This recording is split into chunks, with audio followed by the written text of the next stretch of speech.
სახელითა მამისათა და ძისათა და სულისა წმინდისათა.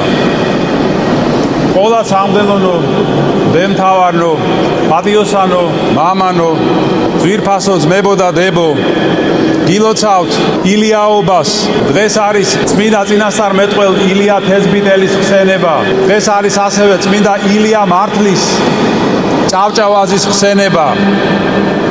და ამ დღეს ჩვენ ყოველთვის ვიკრიბებოდით და ვილოცავდით სრულიად საქართველოს კათოლიკოს პატრიარქ ილია მეორეს ანგელოზის დღეს. და აი ეს სამი დიდი მოღვაწე, რომელებიც მე ჩამორთვალე, მოღვაწეობდნენ სრულიად სხვადასხვა ეპოქებში, სხვადასხვა დროს, მაგრამ მათ აერთიანებდა თავარი რამ. ისინი იყვნენ წინამძღოლები და სულიერი წინამძღოლები თავიანთი ერების, ხალხების და დიდი მოშურნეობით იცავდნენ ჭეშმარიტ სარწმუნოებას და წინ აღუდგნენ სულიერ და ეროვნულ ღირებულებებთან მებრძოლ ძალებს და შეიძლება ითქვას, რომ გადამწყვეტი როლი შეასრულეს ამ ღირებულებების გადარჩენის საქმეში. დღევანდელი დღე კიდევ განსაკუთრებით მნიშვნელოვანია საქართველოსთვის, ჩვენი განვითარებისთვის, ჩვენი ისტორიისთვის, ვინაიდან დღეს აღინიშნება თხოთის მთაზე მომხდარი სასწაული, რომელიც შეემთხვა მირიან მეფეს, წმინდა მოციქულთა სწორ მეფე მირიანს. და როგორც გახსოვთ თქვენ, სწორედ აი ამ სასწაულმა განაპირობა მისი მოქცევა ჭეშმარიტ სარწმუნოებაზე. ამ სასწაულის შემდეგ გადაწყვიტა მან გაქრისტიანება და შემდეგ ქრისტიანობა გამოაცხადა სახელმწიფო რელიგიად. აი ამ დიდი მოვლენის 1700 წელს აღნიშნავ ჩვენ წელს, ამ წელიწადს და ამდენად აი ეს დღე განსაკუთრებულია ჩვენთვის ყველასთვის. ბევრი რამის თქმა გვინდა დღეს მის უწმინდესობაზე და უნეტარესობაზე, მის ღირსებებზე, მის თვისებებზე. აი ამ დღეს ჩვენ ყოველთვის ამას აღნიშნავდით დიდი მადლიერებით, სიყვარულით.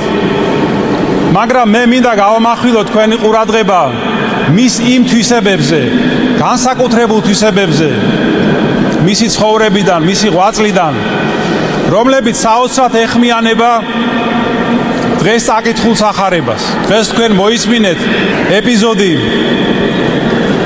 ზღვაზე სლვის სასწაულის შესახებ. აი, როდესაც მაცხოვარმა 5 პურით და 2 თევზით დააპურა 5000 კაცი თვინიერ ქალებისა და ბავშვებისა, როგორც სახარება აზუსტებს. შემდეგ ეს ხალხი გაუშვა, დაითხოვა და მოციქულებს უბრძანა, რომ გენისარეთის ზღვა გადაეცურათ მის გარეშე და გენისარეთში მისულიყვნენ. ის კი დარჩა განმარტოვებით სალოცავად. და აი შუა ღამეს ატყდა საშინელი ქარიშხალი, მოციქულები იყვნენ ამ ზღვაში, ნავში, რომელიც ძალიან ირყეოდა ტალღებისგან, იმიტომ რომ როგორც ამბობს მათე მახარობელი, პირქარი უბერავდა. და უეცრად ისინი ხედავენ, რომ უფალი იესო ქრისტე მათთან მოდის ზღვაზე სლვით და ძალიან შეეშინდათ. იფიქრეს, რომ მოჩვენებას ხედავენ. მაგრამ უფალმა უთხრა, ნუ გეშინიათ, ეს მე ვარ, გამხნევდით.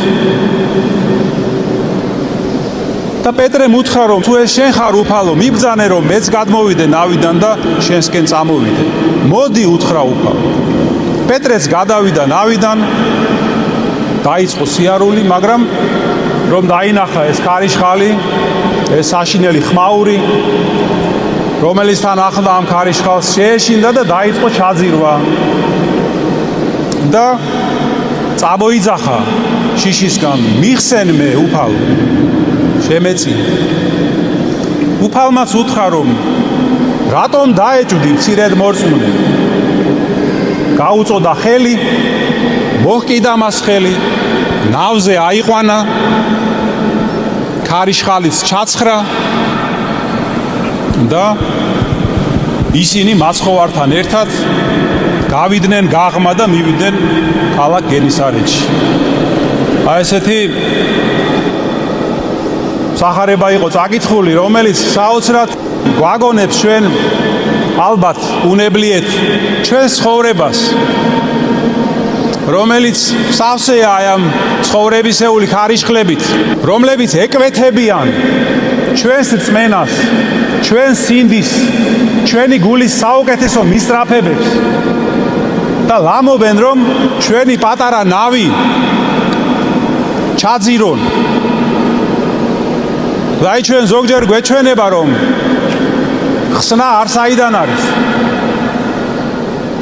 მაგრამ დღევანდელი სახარებით უფალი გვასწავლის ჩვენ, რომ ყველანაირ ქარიშხალში, ყველანაირ ღელვაში გაისმის უფალ იესო ქრისტეს ეს მანუგეშებელი სანუკვარი სიტყვები, ნუგეშინიათ, მე თქვენთან ვარ, გამხნევდით. და აი თუ ჩვენ გავიგონებთ ამ სიტყვებს, თუ ჩვენ პეტრეს მსგავსად გავემართებით უფლისკენ, გვექნება მისწრაფება მისკენ.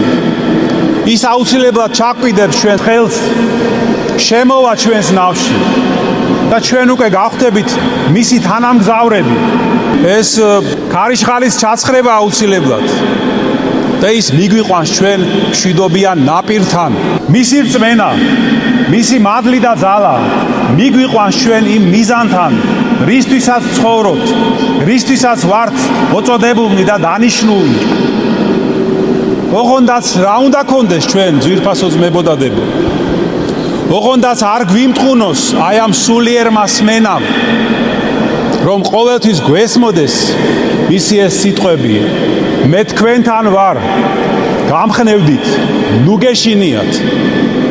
და აი როდესაც ჩვენ ვიხსენებთ სრულიად საქართველოს კათოლიკოს პატრიარქ ილია მეორეს, ალბათ ყველანი დამეთანხმებით, რომ მას საოცრად გამოარჩევდა ეს თვისება. მას არასდროს უმტყუნა აი ამ სულიერმა სმენამ და ყოველთვის ესმოდა მას უფლის ეს სანუკვარი სიტყვები, მე თქვენთან ვარ, გამხნევდით და ნუგეშინიათ. და ის იღწოდა მთელი სიცოცხლე, არა მხოლოდ იმისთვის, რომ თვითონ გაეგონა ეს სიტყვები, არამედ რომ მთელ ერს, მთელ ქართველ ხალხს გაეგონა ეს სიტყვები, უფლის ეს სიტყვები და მიუხედავად მრავალი ქარიშხლისა, რომელიც თავს დაატყდა საქართველოს, ჩვენს ეკლესიას, კათოლიკოს პატრიარქ ილია მეორის წინამძღოლობის პერიოდში ვერც ერთმა ამ ქარიშხალმა მისი უწმინდესობა და უნეტარესობა ვერ შეაშინა, ვერ შეარყია და ესე უდრეკად მიისწრაფოდა ის უფლისკენ და მიხავდა მასთან ერთად მთელი ერი და მართავდა აი ამ ეკლესიის ხომალდს ასეთი ურყევი რწმენით და შემართებით და ჩვენ დაგვიტოვა ჩვენ ყველას მის სულიერ შვილებს გამართული, გაძლიერებული და გამრავლებული ეკლესია. და რა თქმა უნდა ამ ყველაფრისთვის ჩვენ მადლობთ მას დიდად, მთელი ქართველი ერი მას მადლობს და პასუხობს დიდი სიყვარულით, დაფასებით და ერთგულებით, რაც განსაკუთრებული ძალით გამოჩნდა მისი გარდაცვალების და დასაფლავების დღეებში.